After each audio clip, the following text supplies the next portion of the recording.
ಉಪನಾಯಕರು ಉಪನಾಯಕರು ನಾಯಕರು ಯಾರು? ನೀವು ನಾಯಕರಲ್ಲ, ಇನ್ನೊಬ್ರು ನಾಯಕರಲ್ಲ. ಸಣ್ಣ ಸಣ್ಣ ವಿಚಾರದ ಬೇರೆ ಬೇರೆ ಅಶೋಕ್ ಅವರೇ, ಸಭಾ ನಾಯಕರು ನಾನೇ ಆದ್ರೂ ಕೂಡ ನೀವು ಮಾತಾಡೋದ್ರಿಂದ ಅವ್ರು ಮಾತಾಡ್ತಾರೆ. ನೀವೇನು ನೀವು ನೋಡ್ರಿ, ಎಲ್ಲರೂ ಕೂಡ ಗೌರವಯುತವಾಗಿ ನಡ್ಕೋಬೇಕು. ಮಾನ್ಯ ಅಧ್ಯಕ್ಷರೇ, ಎಲ್ಲರೂ ಕೂಡ ಗೌರವಯುತವಾಗಿ ನಡ್ಕೋಬೇಕು. ಅವ್ರು ಮಂಡಿಸ್ತಕ್ಕಂಥ ವಿಚಾರಗಳನ್ನ ಮಂಡಿಸ್ಲಿ, ನಾವು ಅದಕ್ಕೆ ಉತ್ತರ ಕೊಡ್ಲಿಕ್ಕೆ ತಯಾರಾಗಿದ್ದೀವಿ. ಏನು ಉತ್ತರ ಕೊಡ್ಬೇಕು? ಅದಕ್ಕೆ ಮಧ್ಯದಲ್ಲಿ ಎಲ್ಲರೂ ಎದ್ಬಿಟ್ರೆ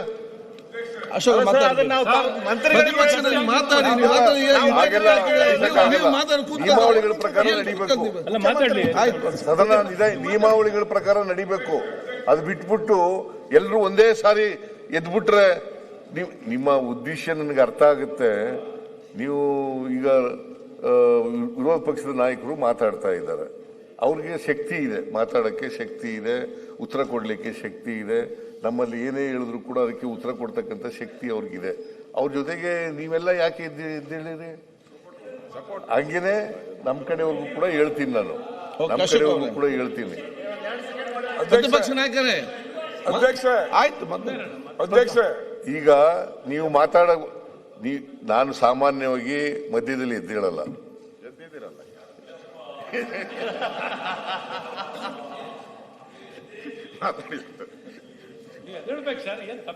ಇಲ್ಲ ಸದನ ನಾಯಕರು ನಿಜ. ಆದರೂ ಕೂಡ ವಿರೋಧ ಪಕ್ಷದ ನಾಯಕರು ಮಾತಾಡುವಾಗ ಮಧ್ಯೆ ಹೇಳಿ ಅವರನ್ನ ದಾರಿ ತಪ್ಪಿಸ್ತಕ್ಕಂಥ ಕೆಲಸವನ್ನು ನಾನು ಯಾವತ್ತೂ ಮಾಡಲ್ಲ. ದಾರಿ ತಪ್ಪಿಸ್ತಕ್ಕಂಥ ಕೆಲಸ ಮಾಡಲ್ಲ, ಮಾಡ್ಲೂಬಾರ್ದು. ಆಯ್ತು, ಅವ್ರು ಏನ್ ಮಾತಾಡ್ತಾರೆ ಮಾತಾಡಿ, ಅದಕ್ಕೆ ಉತ್ತರ ಕೊಡ್ಲಿಕ್ಕೆ ಸರ್ಕಾರ ತಯಾರಾಗಿದೆ, ಉತ್ತರ ಕೊಡ್ತದೆ. ಸನ್ಮಾನ್ಯ ಅಧ್ಯಕ್ಷರೇ, ನಾವು ಸದನದ ಒಂದು ಮರ್ಯಾದೆಯನ್ನ ಕಾಪಾಡಬೇಕು ಅಂತ ತಾವು ಹೇಳಿದ್ದೀರಾ, ಅದು ಚರ್ಚೆ ಆಗಿದೆ. ಈಗ ನಾನು ಅದನ್ನೇ ಪ್ರಸ್ತಾವ ಮಾಡಿದ್ದು, ಮಾಧ್ಯಮದೆಲ್ಲ ಎಲ್ಲ ಬಂದ್ಬಿಟ್ಟಿದೆಯಲ್ಲ, ಇದಕ್ಕೆ ಹೆಂಗೆ ಇದಕ್ಕೆ ಒಂದು ಅಂತ್ಯ ಕೊಡ್ತೀರಾ? ಇದಕ್ಕೆ ಬಂದಿರೋದಕ್ಕೆ ಈಗ ಬಂದಿರೋದ್ರ ಮೇಲೆ ಅವ್ರ ಮೇಲೆ ಏನೋ ಕ್ರಮ ನಾವು ಮಾಡೋಕ್ಕಾಗಲ್ಲ. ಯಾಕಂದ್ರೆ ನಾವು ಮಾತಾಡಿರೋದೇ ಅವ್ರು ಹೇಳಿರೋದು, ಈಗ ಬಂದ್ಬಿಟ್ಟಿದೆ ರಾಜ್ಯಪಾಲರಿಗೆ ಸ್ಪಷ್ಟವಾಗಿ. ಇಡೀ ರಾಜ್ಯದಲ್ಲಿ ಎಲ್ಲ ಪತ್ರಿಕೆ ಹೋಗಿದೆ, ಮನೆಗೂ ತಲುಪಿದೆ, ಅವಮಾನ ಆಗಿದೆ. ಅದಕ್ಕೆ ನಾನು ಲಾ ಮಿನಿಸ್ಟ್ರಿಗೆ ನಾನು ಹೇಳಿದೆ, ನೀವೇ ಫಸ್ಟ್ ಅಪರಾಧಿ ಅಂತ ಮೊನ್ನೆನೂ ಹೇಳಿದೆ, ನಾನು ಸಿಕ್ಕಿದಾಗೂ ಹೇಳಿದ್ದೀನಿ. ಓಡಿ ಹೋದರು ಅಂತ ಹೇಳಿದ್ದಾರೆ, ಆಮೇಲೆ ನಾನು ಸಮರ್ಥನೆ ಮಾಡಿದ್ದೀನಿ ಅಂತ. ದಯವಿಟ್ಟು ನಾವು ವಿಡಿಯೋ ಆನ್ ಮಾಡಿ ಇವಾಗ ತಾವು ರೆಕಾರ್ಡ್ ಇದೆ, ಪೂರ್ತಿ ರೆಕಾರ್ಡ್ ಇದೆ ಇಲ್ಲಿಂದ ಹೋಗಿರೋದು. ಅವ್ರ ವಯಸ್ಸು ಓಡೋ ತರ, ಅವ್ರಿಗೆ 80 ಮೇಲೆ ಆಗಿದೆ, 80 ಮೇಲೆ ಆಗಿದೆ ಓಡೋ ವಯಸ್ಸು ಅವ್ರದ್ದು. ಓಡಿ ಹೋದರು ಅಂತ ಹೇಳಿದ್ದೀರಾ? ಹಾಕಿ ವಿಡಿಯೋ ಹಾಕಿ, ಓಡೋಗಿದ್ರೆ ಹೇಳಿ ಅವರು. ಆಮೇಲೆ ಮುಖ್ಯಮಂತ್ರಿಗಳು ಹೇಳ್ತಾರೆ, ನಾನು ಹೇಳಿದೆ ಹೋಗಪ್ಪ ನೋಡ್ಗೋ, ಎಲ್ಲ ನೋಡ್ಕೊಳ್ಳಿ ಅಂತ. ಯಾರಿಗೆ ಹೇಳಿದ್ರಿ ನೋಡ್ಗೋ ಅಂತ? ಮುಖ್ಯಮಂತ್ರಿಗಳು ಹರಿಪ್ರಸಾದ್ಗೆ ಹೇಳಿದ್ರು. ಹೋಗಿ ಬೆರಳು ತೋರಿಸಿ ಏಯ್ ಅಂತ ಹೇಳ್ತಾ ಇರೋದು ರೆಕಾರ್ಡ್ ಅಲ್ಲಿ ಇದೆ, ನಮ್ಮ ಹತ್ರ ತೋರಿಸ್ತಾ ಇರೋದು ಇದೆ. ಶರತ್ ಅವರು ಎಲ್ಲ ಶರತ್ ಹೋಗಿ ತಡೆ ಮಾಡಿರೋದಿದೆ, ರವಿ ಅವ್ರು ತಡೆ ಮಾಡಿರೋದಿದೆ, ಶರತ್ ಬಚ್ಚೇಗೌಡರು ತಡೆ ಮಾಡಿರೋದಿದೆ, ರೆಕಾರ್ಡ್ ಅಲ್ಲಿ ಇದೆ. ಬೆಳಗ್ಗೆನೂ ನಾನು ನೋಡಿ ಬಂದಿದ್ದೀನಿ. ಯಾರು ಹೇಳ್ಕೊಟ್ರ? ಹಂಗಾರೆ ಮುಖ್ಯಮಂತ್ರಿಗಳು ಹೇಳಿದ್ರಲ್ಲ ಹೋಗಿ ನೋಡ್ಕೊಳ್ರಿ ಅಂತ, ಇವ್ರಿಗೆಲ್ಲ ನೋಡ್ಕೊಳ್ರಿ ಅಂತ ಹೇಳ್ಕೊಟ್ರ? ಈಗ ಹರಿಪ್ರಸಾದ್ ಬಟ್ಟೆ ಹರ್ಕೊಂಬಿಟ್ರು, ನೀವು ಆಕ್ಷನ್ನೇ ಇಲ್ಲ. ನೀವು ಇವ್ರ ಬಟ್ಟೆ ಹರ್ಕೊಂಡವ್ರಿಗೆ ವಿಧಾನಸಭೆಯಲ್ಲಿ ಆಕ್ಷನ್ ಏನ್ ಮಾಡ್ಬೇಕಲ್ಲ? ನೀವೇನ್ ಮಾಡಿದೀರಾ ಆಕ್ಷನ್? ಒಬ್ಬ ಸದಸ್ಯನಿಗೆ ಬಟ್ಟೆ ಹರಿದೋದ್ರೆ ನೀವು ಅವ್ರನ್ನ ಪ್ರೊಟೆಕ್ಷನ್ ಏನ್ ಮಾಡಿದೀರಾ? ಅವ್ರು ಹೇಳ್ತಾ ಇದಾರೆ ಬಿಜೆಪಿ ಅವರು ಹರಿದು ಹಾಕಿದ್ರು ಅಂತ. ವಿಡಿಯೋ ತರಿಸಿ ನೋಡಿ ಬಿಜೆಪಿ ಅವರು ಯಾರಿದ್ದಾರೆ ಅಂತ, ಒಬ್ಬರನ್ನ ತೋರಿಸಿ ಅಲ್ಲಿ. ಒಬ್ರು ನಾವ್ಯಾರು ಒಬ್ಬರನ್ನು ಸೀಟ್ ಬಿಟ್ಟವರು ಹೋಗಿಲ್ಲ, ನಾವ್ಯಾರನ್ನು ಹರಿದವ್ರು ಯಾರು? ಇವಾಗ ಇಷ್ಟೆಲ್ಲ ಅನಾಹುತ ಆಗಿದ್ರು ಕೂಡ ಪದೇ ಪದೇ ಲಾ ಮಿನಿಸ್ಟರ್ ಅವರು, ಮುಖ್ಯಮಂತ್ರಿ ನಾವೇನು ಅಗೌರವ ಮಾಡಿಲ್ಲ ಅಂತ ಹೇಳ್ತಾರೆ. ಇದು ಸರಿನಾ? ಇದು ಅಗೌರವ ಆಗಿರೋದು ಎಲ್ಲ ಪತ್ರಿಕೆಯಲ್ಲಿ ಜಗಜ್ಜಾಹಿರಾತ ಆಗ್ಬಿಟ್ಟಿದೆ. ಗೌರವ ಅಂದ್ರೆ ಏನು? ರಾಜ್ಯಪಾಲರಿಗೆ ಗೌರವ ಅಂತ ಹೇಳೋದು. ಮತ್ತೆ ಪನ್ನಣ್ಣ ಅವರು ಮುಖ್ಯಮಂತ್ರಿಗಳು ಇರಲಿಲ್ಲ ನಾನು ಓದ್ಬೇಕಾದ್ರೆ. ಪನ್ನಣ್ಣ ಅವ್ರು ಏನ್ ಮಾತಾಡಿದ್ದಾರೆ? ಅವ್ರು ಸ್ಪಷ್ಟವಾಗಿ ಹೇಳಿದ್ದಾರೆ, ಅವರಿಗೆ ಯಾಕೆ ಅಷ್ಟು ಆತಂಕ, ಯಾಕೆ ಅಷ್ಟು ಭಯ ಇಲ್ಲಿ ಬರಕ್ಕೆ ರಾಜ್ಯಪಾಲರಿಗೆ? ಸರಿನಾ? ನೀವೇ ಹೇಳಿ. ಭಯದಿಂದ ಬಂದಿದ್ರೆ ಇದೇನಾದ್ರೆ ಇದು ಸಭೆ ಏನಕ್ಕೆ ನಡೆಸ್ಬೇಕು ನಾವು? ಭಯದಿಂದ ಬರಕ್ಕೇನು ಇದು ಏನು ನಾವು ಹೇಳ್ಬಾರ್ದು ಆ ಪದಗಳನ್ನ?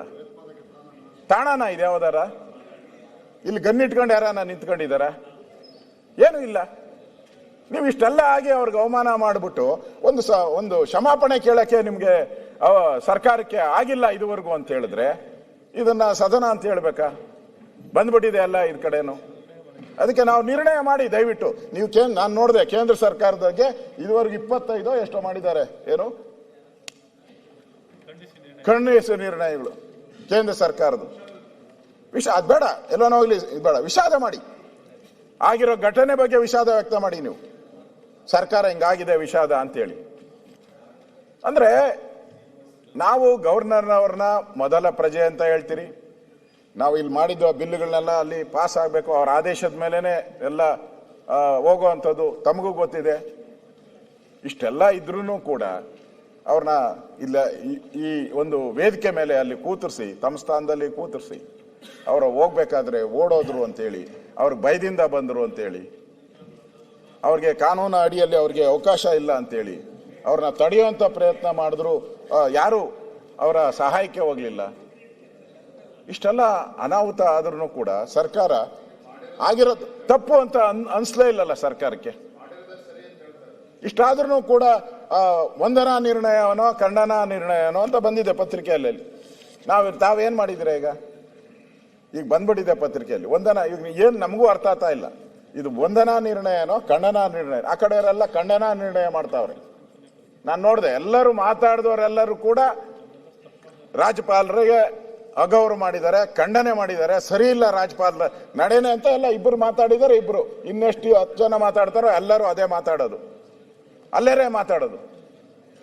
ಮತ್ತೆ ನೀವು ಪದೇ ಪದೇ ನನ್ನೇನು ಪ್ರಸ್ತಾವ ಮಾಡ್ತಾ ಇದ್ರು, ಯಾರು ಪ್ರದೀಪ್ ಮಾತಾಡ್ತಾ ಇದ್ರು ಗಾಂಧೀಜಿಗೆ ಅವಮಾನ ಅಂತೇಳಿ.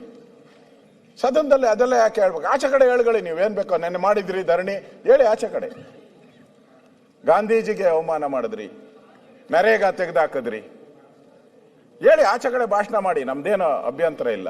ಇಲ್ಲಿ ಈ ಸದನದಲ್ಲಿ ಬಂದು ನೀವು ಗಾಂಧೀಜಿಗೆ ಅವಮಾನ ಮಾಡಿದ್ರಿ ಅಂತ ಹೆಂಗೆ ಹೇಳ್ತೀರಾ ನೀವು?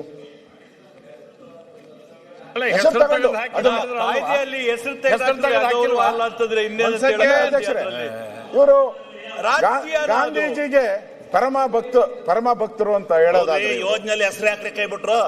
ಪರಮ ಭಕ್ತರು ಅನ್ನೋದಾದ್ರೆ ಯಾಕೆ ಕೈ ಬಿಟ್ರು ಕೇಳ್ತೀವಿ. ಗಾಂಧೀಜಿ ಏನು ಆ ಲೈಸೆನ್ಸ್ಗಳು ಶಿವಲಿಂಗೇಗೌಡ್ರೆ ಒಂದ್ ಸೆಕೆಂಡ್ ಅರ್ಥ ಆಗಲ್ಲ, ಕೂತ್ಕೊಳ್ಳಿ.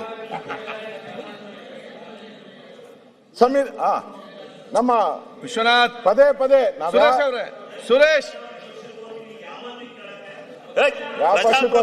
ಅರ್ಥ ಆಗಲ್ಲ ಶಿವಲಿಂಗೇಗೌಡ್ರೆ, ಬೇಕಾದ್ರೆ ಓದ್ತೀನಿ ನಾನು. ಅದು ನನ್ನ ಸ್ವತಂತ್ರ, ನಿಮ್ಗೆ ಅರ್ಥ ಆಗಲ್ಲ. ನಾನು ಎಲ್ಲಿ ಬೇಕಾದ್ರೂ ಓದ್ತೀನಿ. ಇಲ್ಲೆಲ್ಲ ಹರಿಶ್ಚಂದ್ರ ಕೂತಿದ್ದೀರಾ? ಜಾಸ್ತಿ ಮಾತಾಡಿದ್ರೆ ಮಂತ್ರಿ ಕೊಡ್ತಾರೆ. ಸ್ವಾಮಿ ಗೌರವದಿಂದ ಇರೋದ್ ಕಲ್ತ್ಕೊಳ್ಳಿ, ಮರ್ಯಾದೆ ಇಟ್ಕೊಂಡು ಇರೋದ್ ಕಲ್ತ್ಕೊಳ್ಳಿ. ಎಂತಾದ್ರಿ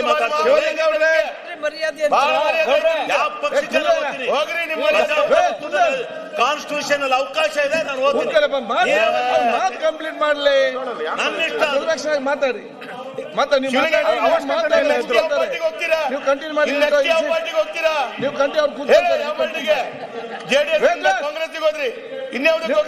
ಕೂತ್ಕೊಳ್ತಾರೆ. ಅಲ್ಲ, ಶಿವಲಿಂಗೇಗೌಡರಿಗೆ ಸುಮ್ನೆ ಅಂತ ಹೇಳಿ ಆಯ್ತಪ್ಪ. ಇವತ್ತು ವಿರೋಧ ಪಕ್ಷದ ನಾಯಕರು ಮಾತಾಡ್ಬೇಕಾರೆ ಈಗ ಮಧ್ಯೆ ಮಧ್ಯೆ ಕೂತ್ಕೊಳ್ಳೋರು ಮಾತಾಡ್ತಾರೆ. ಅಲ್ಲ, ಅವ್ರು ಶಿವಲಿಂಗೇಗೌಡರಿಗೆ ನನ್ಗೆ ಗೊತ್ತಿದೆ ಯಾವ ಸ್ಥಿತಿಯಲ್ಲಿ ಆಗ್ಬೇಕಂತ. ನೀವು ಕೂತ್ಕೊಳ್ಳಿ. ಅಲ್ಲ, ಶಿವಲಿಂಗ ಮಾತಾಡಿ, ನೀವು ಮಾತಾಡಿ. ನಿರ್ಭೀತ, ನಿಷ್ಪಕ್ಷಪಾತ, ವಿಶ್ವಾಸಾರ್ಹ ಸುದ್ದಿಗಳಿಗೆ ಮತ್ತೊಂದು ಹೆಸರಾಗಿರುವ ನ್ಯೂಸ್ 18 ಕನ್ನಡ ಈಗ ಆಪ್ನಲ್ಲೂ ಲಭ್ಯವಿದೆ. ದಯವಿಟ್ಟು ಇಲ್ಲಿರುವ QR ಕೋಡ್ ಸ್ಕ್ಯಾನ್ ಮಾಡಿಕೊಂಡು ಆಪ್ ಡೌನ್ಲೋಡ್ ಮಾಡೋದಕ್ಕೆ ಮರಿಬೇಡಿ. ನಿಮ್ಮ ಬೆಂಬಲ ಹೀಗೆ ಸದಾ ನಮ್ಮೊಂದಿಗಿರಲಿ. ಧನ್ಯವಾದ.